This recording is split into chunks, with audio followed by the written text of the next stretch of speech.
juniors, and somewhere around 80 sophomores. And you had the insight to recognize the potential that LVCP offered. Let's take a quick walk through those 4 years. Quick walk. What are A to G requirements? No idea. Do I take AP, honors, or regular classes? The 80s dance project.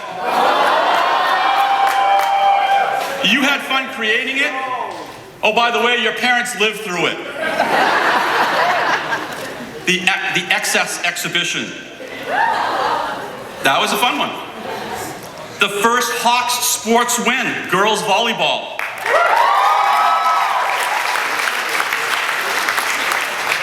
The Murder Mystery Gala. Interviewing potential teachers and knowing which ones would survive the LVCP culture. Grade checks. Your first varsity football win. What is AVID? Junior and senior prom. Your third principal. And thank you for not scaring him away. We appreciate that. Thank you, Mr. Dilly.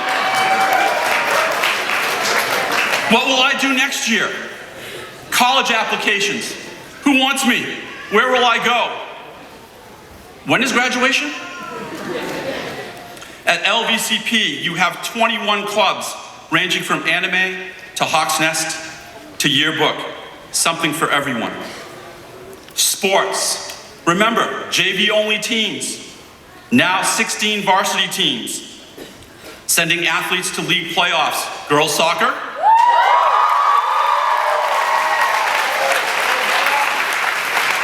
NCS competitions in cross country and wrestling. And to our LVCP Hawks softball team, winning the league, competing in the NCS tournament, and having the highest GPA of any softball team in the entire North Coast section.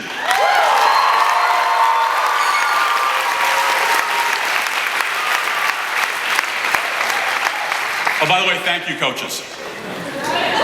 On a personal note, drama. I got to watch my daughter, Shannon, and many of her friends go from meek, shy freshmen to strong, confident, and courageous seniors. Productions that started with fledgling actors and little to no equipment, finishing with completely student-produced performances, talented actors, full light, sound, and stage productions. Thank you, Mr. Warren. Where are you?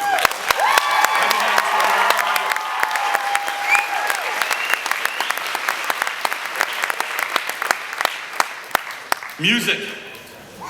From Mr. Dean, piecing together anybody who played, wanted to play, even thought of playing an instrument. To Mr. Lim, having choir, strings, jazz, and orchestra productions. All this accumulating in the first standing room only LVCP musical production, You're a Good Man, Charlie Brown. Thank you, Mr. Lim and Mrs. Deacon.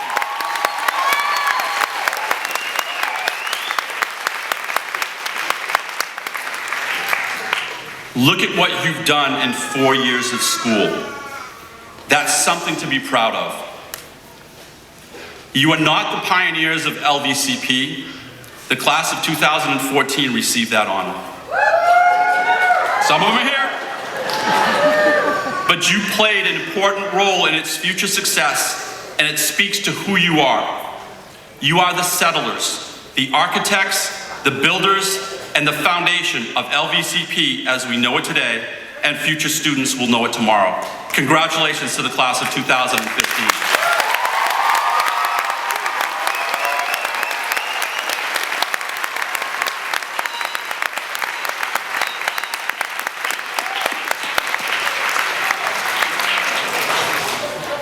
That was outstanding, Dr. Lessard. That was awesome.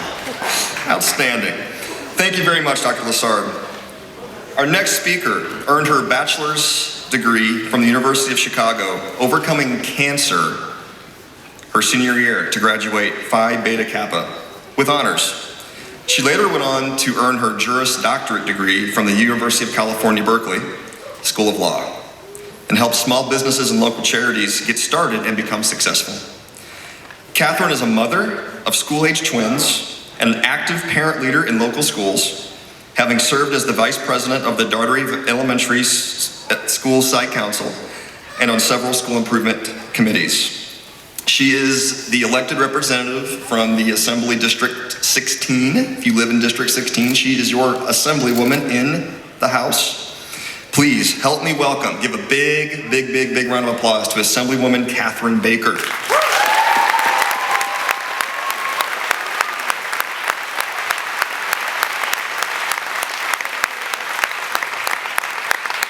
Thank you very much. And they only want me to speak for an hour, so I think we're going to be good here. First of all, thank you for including me in this really terrific milestone and occasion in your life. Hawks, it is terrific to see you graduate proudly with your family cheering you on, the faculty cheering you on, and everyone who's helped you get here. And so I just want to say thank you for including me in your program. My kids are in 6th grade. Actually, they just entered 7th grade. So I will be sitting someday in a commencement commencement ceremony. And I already know that when your parents were listening to Pomp and Circumstance, there were tissues being passed around. I know it, parents, you should admit to it.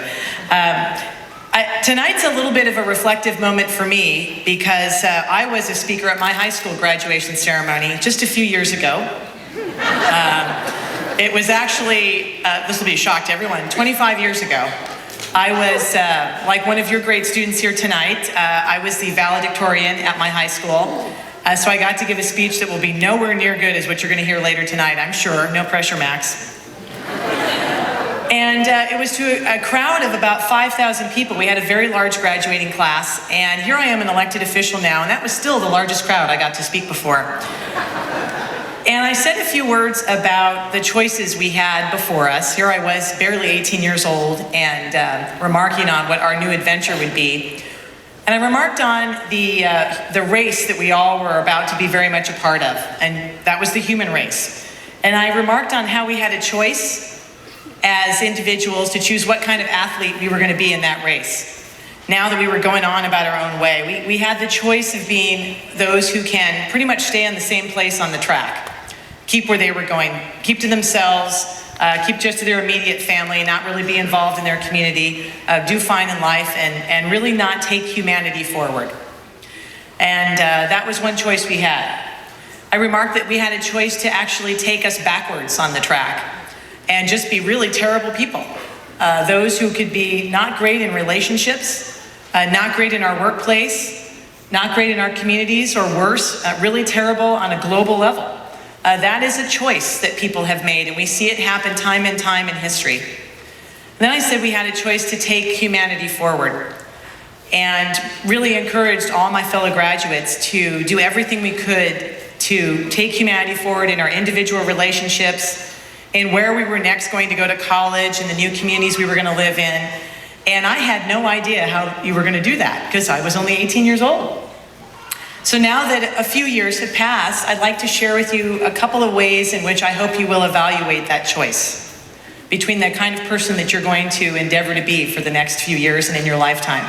I have just a little bit of experience with it now. Some of these points are ones that you will have been told a few times in your life, but they really bear repeating, and others may be a little bit new.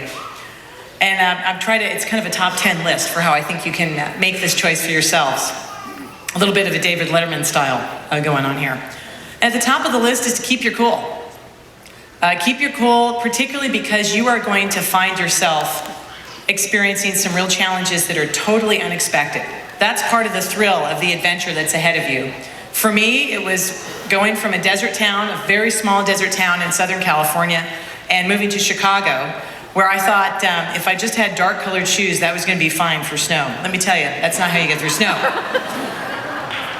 For me, it was also getting a call from my doctor from the university's medical center in my senior year, where I got to talk about my life expectancy. Not something I ever want any of you to have to experience, but you will find there are unexpected challenges coming your way. Keep your cool. Don't panic. And those are challenges that you're going to have ahead of you that could happen in the workplace. I've had a few ahead of me. I will have more. but just keeping yourself cool and not being the one that panics is good advice to keep in mind as you face those challenges. And as the challenges come ahead, fall back on all the things that have helped you get here so far. That's your family, your faith, and your friends, and your own inner good nature. Make sure you do that as you keep cool. Keep your reputation, because it will follow you everywhere. And that is a very important one to keep in mind. 20 years ago, I worked as a legislative aide to a congressman in Washington, Congressman Sonny Bono. I grew up in that hometown, and still this many years later, people will call me and ask about somebody that I may have worked with 20 years ago on a different coast and a totally different career. And so keeping your reputation is the one thing you can take with you, you can shape, you can decide what it would be and have influence on, and it is so important. It will follow you everywhere, and you want to be proud of it. And my third recommendation to you is a way to keep your reputation, and that is keep your integrity. I know your parents and other family members and others have talked with you about this. You've already had opportunities throughout your life where you get to make decisions about what you're going to do. Are you going to have good integrity even when nobody's watching, or let things slip? You're going to have a lot more opportunities all life long to make that same decision. Keep your integrity. It is something that you have total control over, and you get to make that decision and own it. So keep your integrity. Praise others. Tonight, we want to praise you and give you all the congratulations that you deserve for getting here. But one of the most valuable lessons I've had in life is to praise others. It starts by thanking your parents. Because those dishes that have been in the sink for the last 20 years, they didn't clean themselves. And they've been a big part of your life and success here. And they always will be. But